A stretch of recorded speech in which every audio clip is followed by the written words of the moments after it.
Jadi kita bakal ngebedain apa sih lensa Blu-ray dan tidak ya. Ini kebetulan ada kacamata punya Bu Rohia.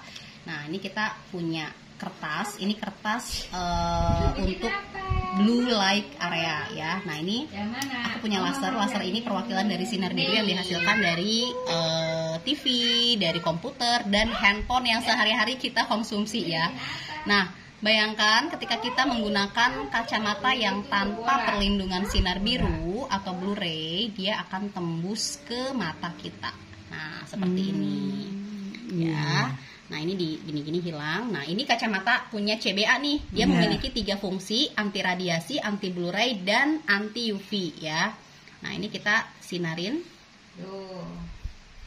Bola. Tanpa kacamata dan dengan kacamata. Tuh, dia tidak tembus. Iya. Nah, jadi begitu perbedaannya.